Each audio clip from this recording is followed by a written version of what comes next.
নমস্কার বন্ধুরা, আমরা যখন প্রথম বীজগণিতের অঙ্ক শুরু করি তখন এক্স ধরা শিখি। ধরে নিলাম অমুক ইজিক্যাল টু এক্স এবং তমুক ইজিক্যাল টু ওয়াই। তারপরে আমরা অঙ্কটা শুরু করতাম।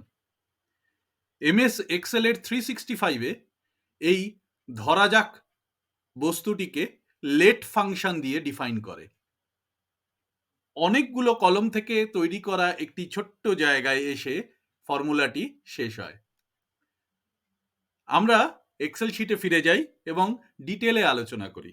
আমরা এর আগেও দেখিয়েছিলাম এই ইনডাইরেক্ট ফর্মুলার ক্যালকুলেশন করেছিলাম, এই একই কম্বাইন্ড এক্সেল শিটেও এই ফরম্যাটটি ইউজ করেছিলাম। আজকে লেট ফাংশনেও এই একই ফরম্যাটটি ইউজ করব। ধরা যাক এখানে আমার যে কোনো একটি জিনিস, যে কোনো একটি দাম ধরা হয়েছিল। এখানে 4টি আইটেম আছে। ধরা যাক যে কোনো একটি জিনিসের দাম, এখানে ধরা যাক জিএসটি লাগানো রয়েছে, তারপরে ধরা যাক টিডিএস লাগানো রয়েছে। জিএসটি ধরা যাক আমার এখানে খাবারের জিএসটি আমি ধরে নিলাম 28%, আর সেটা অ্যাড হবে দামের সঙ্গে। আর টিডিএস ধরা যাক আমার এখানে 2%, এটা হচ্ছে টোটাল গ্রস আইটেমের গ্রস দামের সঙ্গে বিয়োগ হবে। আমি এখানে গ্রস ভ্যালুটি লিখে রেখেছি লেট ফাংশন দিয়ে, সেটাই আমি আপনাদের এখানে করে দেখাবো। এখানে আমার অ্যামাউন্টটি কত ছিল? 6050। তো তার সঙ্গে আমার 28% করলে হলো এটা। এইটাকে আমি কিছু দূর পর্যন্ত টেনে নিলাম। টিডিএস 2%, তাহলে আমি এইখানে টিডিএসটাকে করলাম 2% করে নিয়ে। এবারে আমার তাহলে গ্রস ভ্যালু কত হলো? গ্রস ভ্যালু হলো total amount plus GST minus TDS. তো আমার হয়ে গেল 7623 টাকা। এই 7623 টাকাটা এখানে লেট ফাংশন দিয়ে করা আছে। এটা আবার আমরা এখন করব। আমি এখানে এই ফাংশনটিকে এখন ডিলিট করে দিই আবার। তো লেট ফাংশন করার জন্য আমাকে যেটা করতে হবে, ধরা যাক লেট নেম 1, মানে যে কোনো একটা নাম ধরে নিতে হবে। ধরে নিলাম আমার এটা হচ্ছে জিএসটি, কমা নেম ভ্যালু, তার ভ্যালুটা কত? 28%, কমা তারপরে হচ্ছে ক্যালকুলেশন অর নেম 2। আমার এখানে আবার একটা নেম আছে, তাই আমি এখানে নেম 2টা ইউজ করি। দ্বিতীয় নামটা হচ্ছে টিডিএস। তারপরে হচ্ছে name value 2 or calculation 2। Name value 2 মানে এখানে আমার টিডিএস এর ভ্যালুটা কত? 2%। এরপরে বলছি ক্যালকুলেশন অর নেম 3। আমার আর তৃতীয় নাম নেই, এবারে আমি ক্যালকুলেশন শুরু করে দিই। ক্যালকুলেশনটা কত? আমার অ্যামাউন্ট 6050 প্লাস 6050 গুণিতক GST, sorry minus gross amount গুণিতক টিডিএস।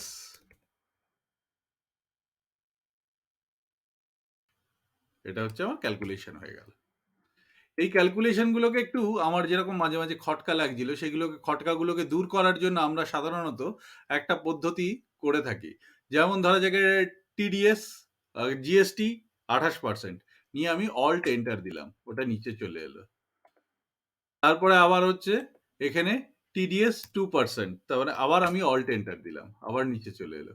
তারপর নিচে হচ্ছে calculation net amount plus net amount into GST minus net amount into TDS is equal to the gross amount. Enter করলাম, দেখুন ওই ভ্যালুটা চলে এসেছে। এবারে আমি এটাকে টেনে দিলাম, তো ওটা হয়ে গেল। এইবারে আমি এই লেট ফাংশনের আরেকটু ডিপে যাই। প্রথম কথা, এটা কি অন্যভাবে করা সম্ভব হতো না? ধরা যাক আমি এখানে টিডিএস বা জিএসটি কলমটা করব না, তাহলেও কি সম্ভব হতো না? দেখা যাক এটা সম্ভব হয় কিনা। আমি ফর্মুলাজে গেলাম, এখানে নেম ম্যানেজারে গেলাম।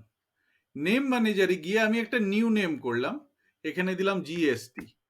এবং নিউ নেমের একটা রেফারেন্স দিয়ে দিলাম যে ওটা 28%। এবারে এটা ওয়ার্কবুকে করতে চাইলে ওয়ার্কবুকে, শীট 1 এ করতে চাইলে যেখানে আমি করতে চাইবো সেখানে। আমি ধরলাম এই শীটেই করতে চাইলাম। তো 28% করে দিলাম। এইবারে ক্লোজ করলাম। একইভাবে আবার নেম ম্যানেজারে গিয়ে আমি যদি আরেকটা দিয়ে দিই, আমি এখানে টিডিএস, এই একইভাবে এখানে আমি আবার 2% করলাম। ওই একই কম্বাইন্ড ওয়ার্কশিটটাই আমি ওইটাকে অ্যাপ্লিকেবল করলাম। ক্লোজ করলাম। এবারে আমার এই নামটার জায়গায় আমি যদি this plus this into GST, এই মাইনাস দিস ইনটু টিডিএস লিখে দিই, এখানেও কিন্তু ভ্যালুটা চলে এলো। এবারে আমরা দেখি যে এটা লেট দিয়ে যে ফর্মুলাটা করেছি বা এমনি সিম্পল যে যোগ বিয়োগ গুণ ভাগ করে করেছি, তাতেও কি আমার ওই একই ভ্যালু আসছে? হ্যাঁ, দেখুন এই একই ভ্যালু আসছে। এবার এটাকে আমি কাট পেস্ট করে পাশের একটা জায়গায় রাখলাম এবং লেট দিয়ে যে ফর্মুলাটা করেছি সেটাকেও নিচে রাখলাম, সেখানেও একই ভ্যালু আসছে। সুতরাং একটা এই জিনিস বিভিন্ন রকম ভাবে করা যাচ্ছে। এইবারে আপনাদের বিচার করতে হবে কোনটা সুবিধা। এখানে একটা অসুবিধা আছে, এই যে নেম ভ্যালু নেম ম্যানেজারের। আমি আবার এটাকে সরিয়ে দিলাম যাতে কনফিউজটা না হয়। আমি আবার যে এটাকে যথাস্থানে ফিরে আনলাম। নেম ম্যানেজারের একটা অসুবিধা আছে। অসুবিধাটা হচ্ছে এই যে টিডিএস বা জিএসটি লেখাটা, এটা কিন্তু টোটাল ওয়ার্কশিটটার জন্য হয়েছে বা টোটাল ওয়ার্কবুকটার জন্য, টোটাল ফাইলটার জন্য হবে অথবা টোটাল ওয়ার্কশিটটার জন্য হবে। এখানে কিন্তু এই ব্যাপারটা আমার জিএসটিটা এটা 28% লিখেছি। আমার যদি অন্য কোনো আইটেম হয় সেখানে যদি আমার জিএসটি 18% হয়, আমি এখানে কিন্তু চেঞ্জ করতে পারি 18%। আমার ভ্যালু চেঞ্জ হয়ে যাবে। ওখানে কিন্তু আমি চেঞ্জ করতে পারবো না।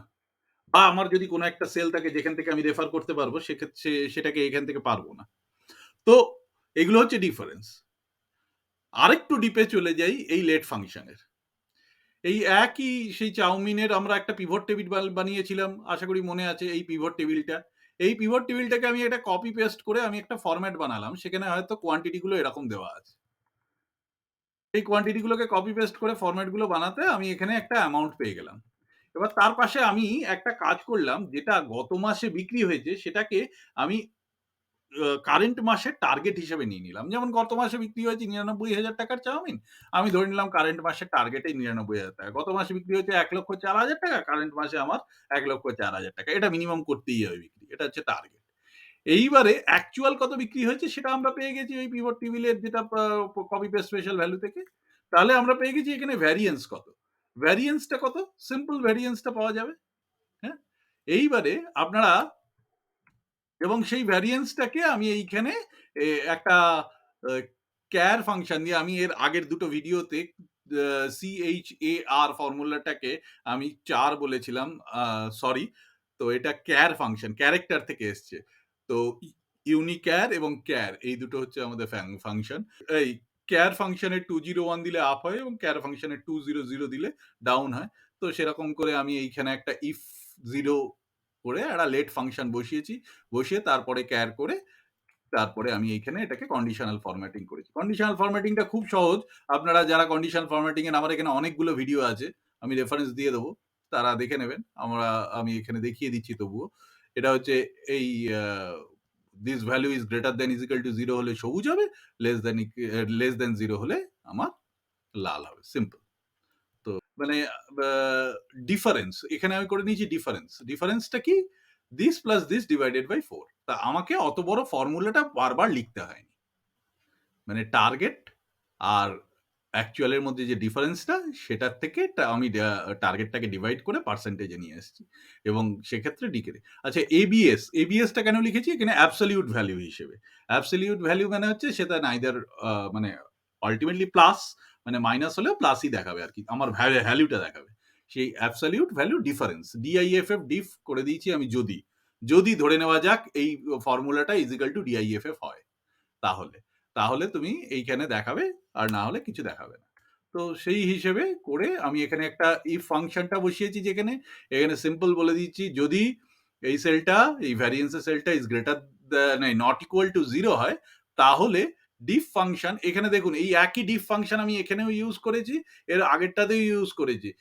এই ডিফ ফাংশন কিন্তু আলাদা, ওইখানকার ডিফ ফাংশন আলাদা। দুটো আলাদা আলাদা ভাবে কাজ করে, কারণ আমার এই যে লেট ফাংশনে প্রত্যেক কটা সেলের জন্য যে লেট যেটা ধরা হয় সেটা কাজ করে। আর যদি না অসুবিধা হয় কমেন্ট বক্সে লিখুন, আমি অবশ্যই আপনাদের সাহায্য করব। আশা করি আপনাদের ভিডিওটি ভালো লেগেছে এবং আমি জানি এটি আপনারা আপনাদের কর্মক্ষেত্রে বা আপনাদের যে কোনো কাজে এটিকে ব্যবহার করতে পারবেন। তাই দয়া করে আমাকে আরো অনুপ্রেরণা দিন, যাতে করে আমি আরো এরকম সুন্দর সুন্দর ভিডিও বানাতে পারি। চ্যানেলটি সাবস্ক্রাইব করুন, লাইক করুন ভিডিওটি এবং আরো 5 জনের কাছে ছড়িয়ে দিন এটাকে শেয়ার করে। Thank you.